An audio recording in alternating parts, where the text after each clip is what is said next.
Hello friends, हमारे channel हर किस्से में आपका स्वागत है। दोस्तों, आज की कहानी कुछ अलग होने वाली है। आज की कहानी का नाम है रौद्र रूप।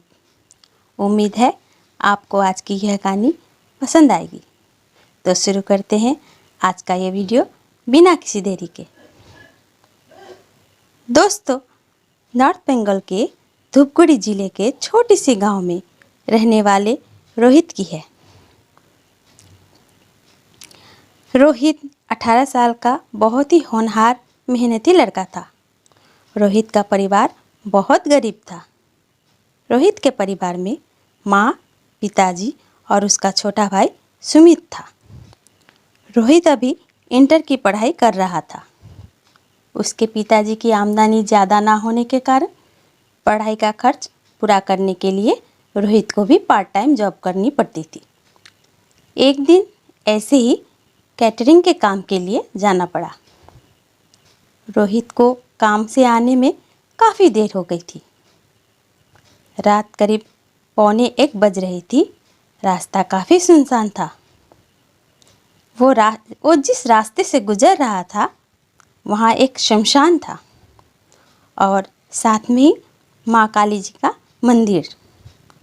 कहा जाता है या स्थानीय लोगों की ऐसी मान्यता है कि रात के 12 बजे के बाद माँ काली अपने स्थान से विचरण करने के लिए निकलती है और उनके रास्ते में अगर कोई आ जाए या चलते हुए पीछे मुड़कर देख ले तो माँ के गुस्से से उसे कोई नहीं बचा सकता था।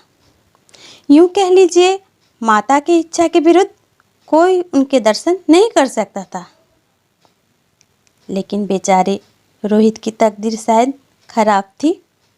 उसने घर लौटते हुए उसी स्थान से गुजरते हुए उसने पीछे मुड़कर देखा और कुछ ऐसा भयंकर देख लिया कि वो वहाँ से लगभग दौड़ते हुए अपने घर के तरफ गया और हाँफते हुए कमरे में चला गया।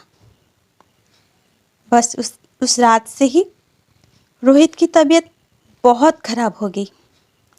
बहुत इलाज करवाने के बाद भी वो ठीक नहीं हो रहा था।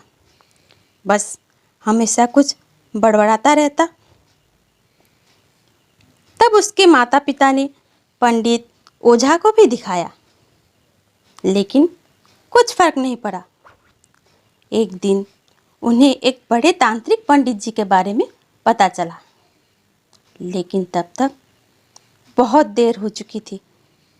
दोस्तों, रोहित की तबीयत इतनी खराब हो गई कि उसकी मौत हो गई।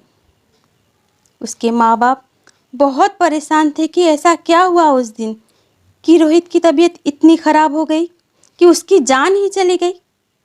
उसके माँ बाप पागल जैसे हो गए थे। फिर उन्हें बड़े तांत्रिक पंडित जी के बारे में पता चला और अपनी सारी बातें पंडित जी को बताई। पंडित जी बहुत पहुँचे हुए थे। उन्होंने ध्यान लगाया।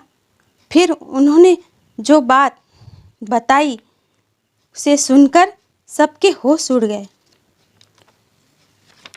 उन्होंने बताया, उस दिन जब रोहित घर लौटते समय माता के स्थान से गुजर रहा था,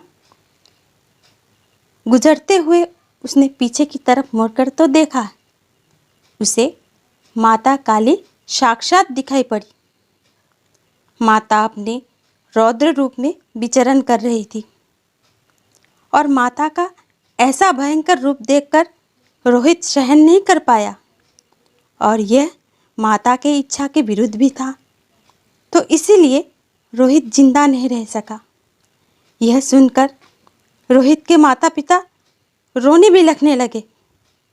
तभी पंडित जी ने कहा, आप लोग मत रोइए, माँ उसे अपने साथ ले गई। माता से प्रार्थना कीजिए, उसे शांति मिले। तो दोस्तों, कैसी लगी आपको आज की यह कहानी? अगर पसंद आई तो हमारे चैनल को लाइक कीजिए, शेयर कीजिए और सब्सक्राइब कीजिए। Thank you.